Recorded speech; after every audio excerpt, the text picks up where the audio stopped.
Good morning from the White House, where 2 weeks from today, there will be a new first family. A monumental close to the Democratic convention here in Philadelphia. Donald Trump took the stage last night here at Quicken Loans Arena. Reporting live from the Criminal Courts building, Dorothy Tucker, CBS 2 News. Back to you, Rob and Erica. All right, Dorothy, thank you. Good morning from Vatican City, where we're now just about 40 hours away from a truly historic event.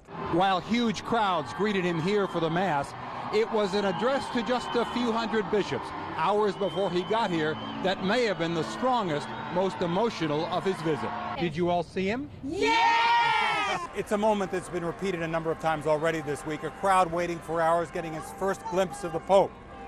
For them, it's new, and even though we've seen it a number of times before, just a few feet away, it doesn't get old for us either. Good evening from Rome, where the rosary beads of Pope Francis have already started showing up in the souvenir shops. Here in Charlotte, it was all Illinois last night. For many, this will be a very emotional event, as it was this morning, when a group of Chicago pilgrims got a special treat and invited us along.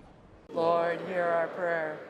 It was a special Mass celebrated at the tomb of John Paul II, recently moved upstairs from the crypt below the altar, upstairs into the main cathedral. Obama would have come in, read what your memo for the meeting, had 3 comments he wanted to make, and then would listen to a discussion, just totally, and without noise around. It's just, they're different personalities. Despite that privileged and fascinating perspective, the mayor says he'll never write a book about his White House experiences.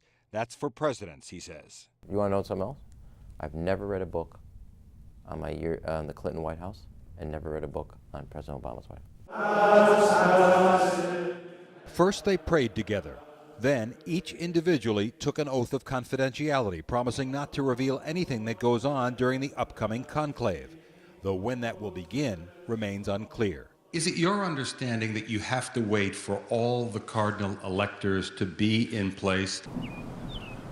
As the sun rose in Moore, Oklahoma this morning, day 3 of digging through debris began. Some areas look like war zones. CBS 2 chief correspondent Jay Levine is on the road following Jackson's long trip to the halfway house near his home. Jay, good morning. Roseanne and Harry, good morning to you. We're now several hundred miles into the 800-mile trip from Alabama to the Washington, D.C. area. That van in front of us, that's the van carrying the former Congressman Jesse Jackson Jr., giving a thumbs up from inside the car.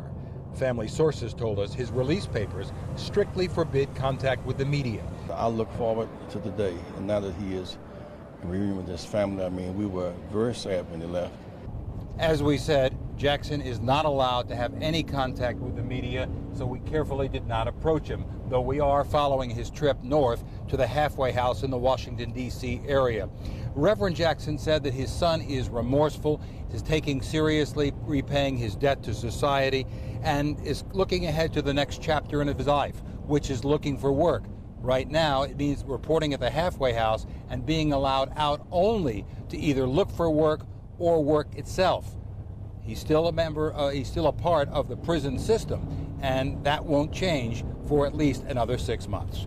Reporting live on the road back to the Washington, D.C. area, I'm Jay Levine, CBS 2 News. Back to you, Harry and Roseanne. All right, Jay, thank you.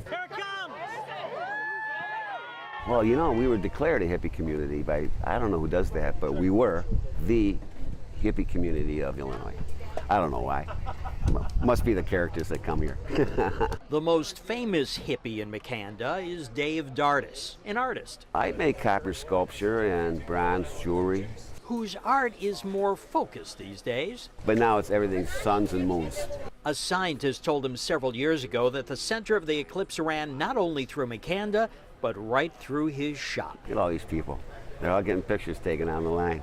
Dave's shop is incredible, but it's the garden behind the shop that's absolutely breathtaking. Yeah, I've been here for a long time. My specialty is stacking rocks. A little town in touch with its hippie side. All around were sounds of joy and mirth. And a total eclipse of the sun. Is Dave making money? Are you the IRS? Should I answer that?